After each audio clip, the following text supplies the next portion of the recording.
우리의 삶에는 때로 단순한 어려운 사람을 넘어 마치 영혼을 조금씩 갉아먹는 것 같은 존재들이 있습니다. 그들은 당신의 생각과 감정, 심지어 기억까지 조작하여 당신의 현실을 뒤흔듭니다. 이들은 단순한 독이 아니라 당신의 가장 소중한 부분을 집어삼키려는 포식자와 같습니다. 이들의 존재를 제때 알아차리지 못한다면 삶을 살아갈 가치가 있게 만드는 당신의 빛을 모두 빼앗길 수 있습니다. 진정한 악인은 결코 자신의 모습을 드러내며 다가오지 않습니다. 오히려 매력적인 미소와 정중한 태도 뒤에 숨어 있죠. 그들은 당신을 위하는 척하며 서서히 당신의 정체성을 해체시킵니다. 최근 나르시시스트라는 말이 너무 가볍게 사용되곤 합니다. 하지만 진정한 나르시시스트를 겪어본 사람은 압니다.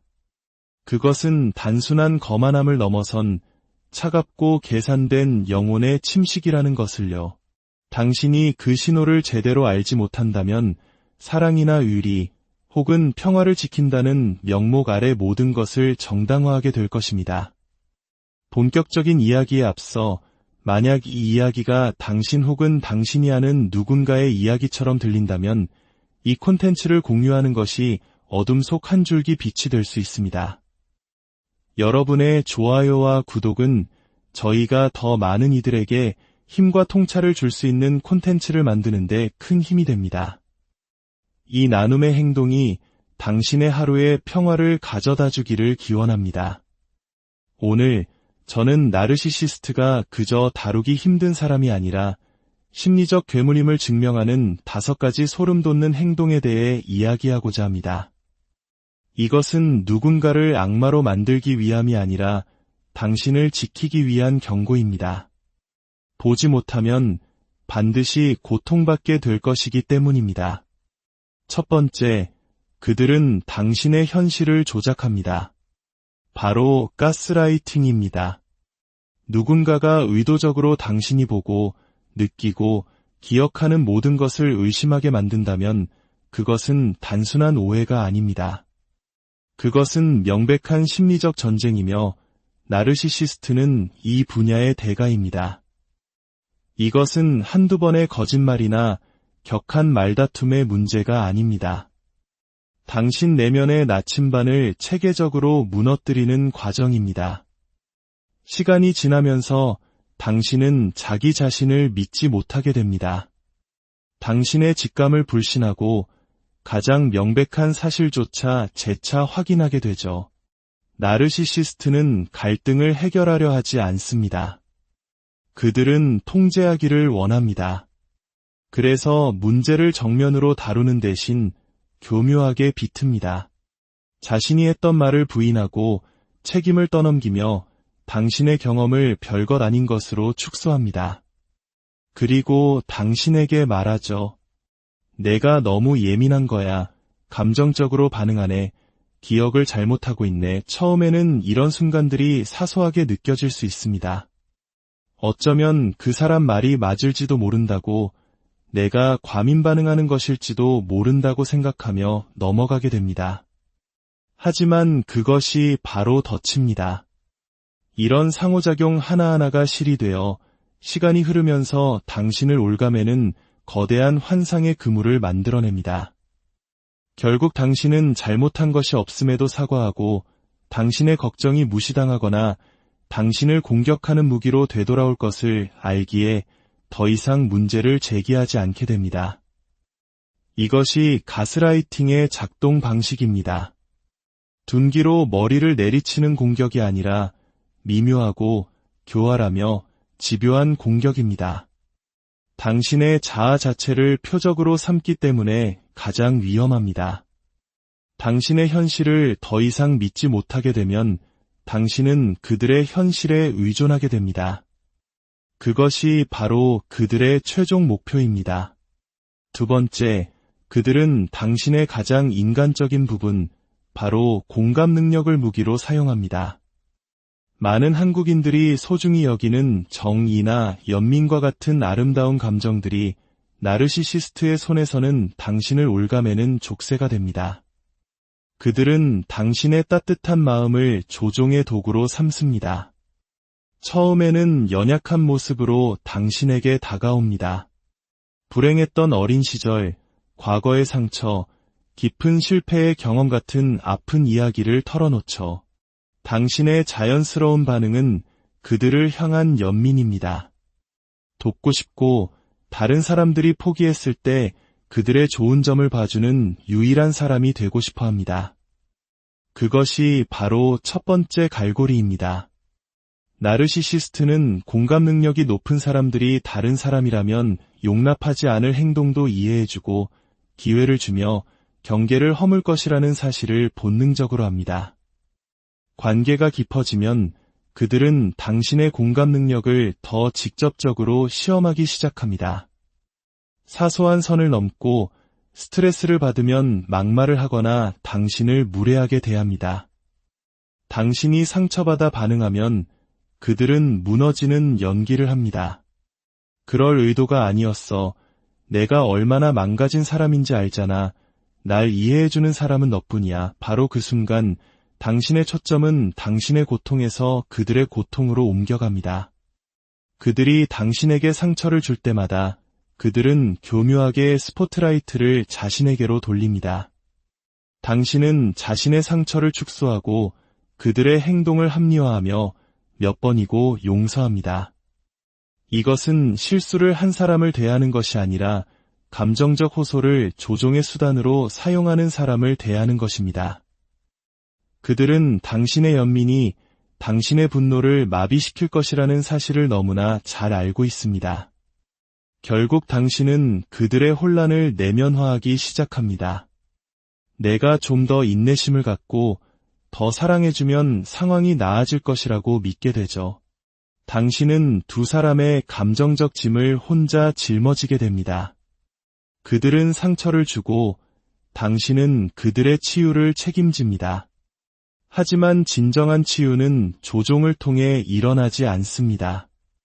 책임감을 통해 일어나는 것입니다. 나르시시스트는 치유가 아니라 감정적 지배를 원할 뿐입니다. 세 번째, 그들은 가면을 쓰고 두 개의 얼굴로 살아갑니다. 밖에서는 모든 사람에게 칭송받는 천사지만 문이 닫힌 집 안에서는 냉담하고 잔인한 폭군으로 변합니다. 이 극명한 이중성은 피해자를 철저히 고립시키고 자신의 경험마저 의심하게 만듭니다. 한국 사회에서 중시되는 체면과 이미지 관리를 그들은 완벽하게 이용합니다. 공개된 장소에서 나르시시스트는 파티의 주인공이 될 수 있습니다. 따뜻하게 미소 짓고 농담을 던지며 관대하고 지혜로운 조언을 건넵니다. 친구와 동료들은 그를 극찬하고 존경받는 전문가나 지역사회의 리더로 보일 수도 있습니다. 하지만 이 잘 닦인 공적인 모습은 그들의 진짜 모습이 아닙니다. 다른 사람들이 그렇게 믿어주길 바라는 모습일 뿐이죠. 진정성이 아니라 이미지 관리가 목표입니다. 집에 돌아와 관객이 사라지면 그 가면은 산산조각 납니다. 밖에서 사람들과 웃던 그는 당신을 비웃고 당신의 걱정을 하찮게 여기거나 완전히 무시합니다. 만약 당신이 밖에서의 모습과 왜 이렇게 다르냐고 지적하면 당신은 과민하고 예민한 사람 혹은 상황을 오해하는 사람으로 몰립니다. 이러한 행동이 특히 사악한 이유는 당신을 철저히 고립시키기 때문입니다. 다른 모든 사람들은 그의 매력적인 모습만 보기 때문에 당신이 겪는 일을 믿어주지 않습니다. 그렇게 좋은 사람이 그럴 리가 없어. 이 말은 피해자의 가슴에 비수처럼 꽂힙니다. 나르시시스트는 자신의 공적인 이미지를 방패 삼아 책임을 회피하고 피해자의 신뢰도를 떨어뜨립니다. 당신은 미친 것이 아닙니다. 예민한 것도 아닙니다. 당신은 단지 다른 사람들이 보지 못하는 진실을 보고 있을 뿐입니다. 네 번째, 그들은 당신의 경계를 끊임없이 시험하고 무너뜨립니다.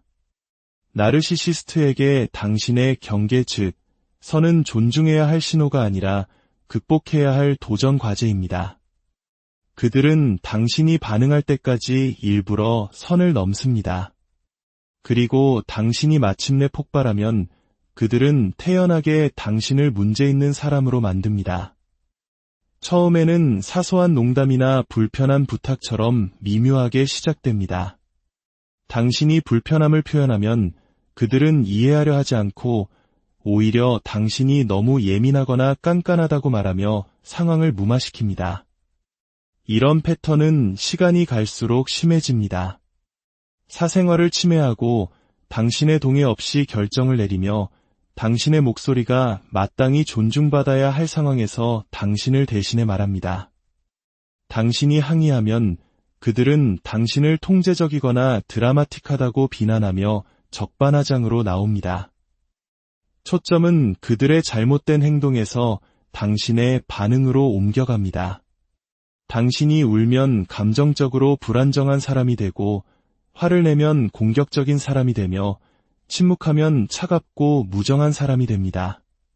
어떤 식으로 반응하든 당신이 문제라는 각본은 이미 짜여 있습니다. 이것은 단순히 책임을 회피하는 것을 넘어 당신의 자신감을 해체하는 과정입니다. 자신을 지키기 위해 목소리를 내는 것이 벌을 받는 경험이라는 것을 학습하게 만듭니다. 결국 당신은 침묵하게 됩니다. 더 관대해져서가 아니라 당신의 필요를 주장할 때마다 갈등이 생길 것이라고 조건화되었기 때문입니다. 5번째, 그들은 일방적인 충성심을 강요합니다. 나르시시스트와의 관계에서 의리나 충성은 일방통행 도로와 같습니다. 당신에게는 절대적인 헌신과 침묵, 용서를 요구하지만 정작 자신들은 그 어떤 것도 돌려주지 않습니다. 당신의 충성심은 당신이 얼마나 많은 부당함을 견디고 얼마나 많은 것을 눈감아주며 그들을 만족시키기 위해 얼마나 자주 자신을 배신하는지로 측정됩니다. 그들은 당신을 실망시켰을 때 진심으로 사과하지 않습니다. 당신이 지지해주길 바랄 때 그들은 무관심합니다. 당신이 실수를 하면 용서는 없고 처벌만 있을 뿐입니다. 당신이 힘들 때 그들은 당신을 돌볼 기회로 보는 것이 아니라 귀찮은 짐이나 나중에 이용할 약점으로 여깁니다. 만약 당신이 그들의 거짓말이나 배신을 지적하면 그들은 당신이 감히 그들의 행동을 문제 삼았다는 이유로 오히려 당신을 배신자라고 비난할 것입니다. 그들의 세계에서 충성이란 상호 존중이 아니라 복종을 의미합니다. 당신이 순응하면 충성스러운 것이고 저항하면 배신자가 되는 것입니다. 결국 당신은 사랑과 헌신이라는 개념 자체를 왜곡하게 됩니다. 좋은 파트너가 되는 것이 부당한 대우를 견디고 침묵하며 자신의 필요를 희생하는 것이라고 믿기 시작합니다. 하지만 그것은 충성이 아닙니다. 헌신으로 위장한 속박일 뿐입니다. 어느 순간 당신은 깨닫게 됩니다. 어떤 인내와 연민, 이해로도 그들을 변화시킬 수 없다는 것을요. 당신이 그들을 위해 싸워왔던 그 사랑은 진짜가 아니었습니다. 그것은 연기였고 조종이었으며 결코 오지 않을 약속이었습니다. 떠나는 것은 두려운 일입니다. 나르시시스트는 종종 당신이 자신 없이는 살아남지 못할 것이라고 믿게 만듭니다. 당신을 고립시키고 자신감을 부수며 바깥 세상은 위험한 곳이라고 세뇌합니다. 하지만 당신이 한 걸음 물러나 그 혼돈과 거리를 두는 순간 안개가 걷히기 시작합니다. 당신의 목소리가 다시 들리기 시작하고 당신은 결코 문제가 아니었음을 깨닫게 됩니다. 당신은 단지 다른 누군가가 왜곡한 현실 속에 갇혀 있었을 뿐입니다. 떠나는 것은 실패가 아닙니다. 그것은 당신의 존엄성과 평화를 되찾는 행위입니다. 사랑이라는 이름 아래 당신의 자존감, 정신, 그리고 안전을 희생해서는 안 된다는 진실을 인정하는 것입니다. 그 길의 시작은 외로울 수 있지만 그 길은 온전히 당신의 것이 될 것입니다. 조종과 가스라이팅, 두려움으로부터 자유로운 길이 될 것입니다. 해방은 하나의 어려운 결정에서 시작됩니다. 당신이 고칠 수 없는 것을 고치려는 노력을 멈추고 성장할 의지가 없는 사람을 위해 자신을 축소하는 것을 멈추고 마침내 이제 그만이라고 말하는 것에서부터 말입니다. 당신이 떠나는 그 순간은 바로 당신 자신을 선택하는 순간입니다. 그것은 단순한 자유가 아닙니다. 그것이 바로 치유이며 당신이 기다려온 모든 것의